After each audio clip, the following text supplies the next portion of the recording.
I invite you to visit a very important part of our website, the Ask the Expert sections. You'll find a number of different folks who have lots of experience in working with those who have had abortions and answering questions. Some are priests, some are counselors, some are other professionals who have expertise and can respond to your concerns and questions, whether you're post-abortive or trying to reach out and help another person who has experienced this loss. We receive, again, correspondences come directly to these experts, and we're able to respond. And some of these are posted on our website, so you can see the question and the response, which can be very helpful. And sometimes we answer them privately if you request to have a private response. So please take a look at that. One of the letters that came in, very powerful, and it really got me thinking about a much more broader issue that I'm seeing with men. And this gentleman contacted us. He had dated a young woman when he was in college. They fell madly in love, and then for various reasons they had a long period where they didn't see each other, a number of years actually. They got back together and fell more in love again. He said they were even more deeply in love the second time they came together.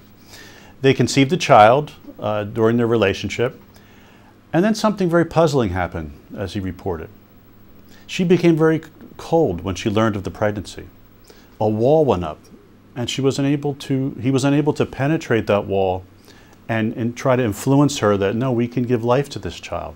She just put up complete barrier for any discussion of the subject. She went ahead and had the abortion and actually demanded that he pay for it.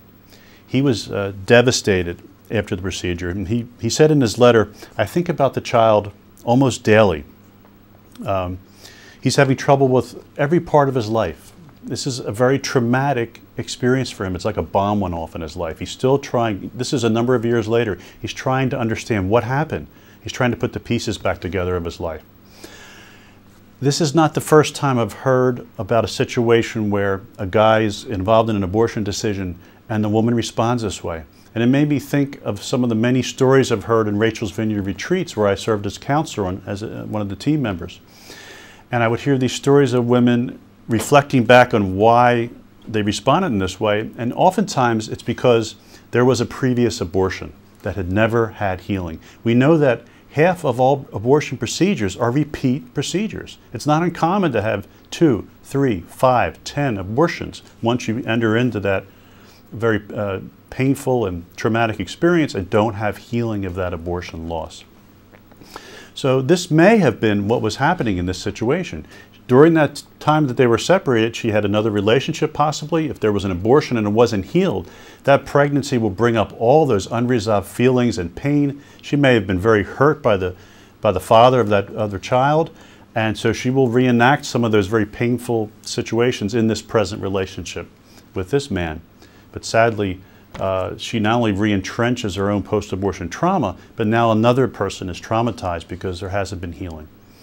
So what needs to happen here? Obviously, this man is desperately needs, as he asks for, closure. And closure requires that he go through a healing process. He can deal with the experience of that trauma, the emotional aftermath, but then spiritually, God can come into that wound and then he can develop a spiritual relationship with his unborn child. And his fatherhood can experience healing. That's what has to happen for him. And we want to invite him and other men like him to, as I did in my correspondence response to him, was to invite him to get healing. But also the mother, of course, she's in need of healing so that she doesn't continue to repeat these patterns of self-destructive behavior that lead to not only the destruction of unborn children, but also to destruction in her relationships. So we see the connection once again between abortion healing and defending the sanctity of life and ending abortion. We see the connection between repeat abortions and unresolved abortion grief. Let's continue to get the word out about the good news of healing, about the dynamics that can take place, why abortion is never the answer to an unplanned pregnancy, and most importantly, inviting those who have been wounded to attend Rachel's Vineyard or another healing program so they can find peace and healing for their abortion loss.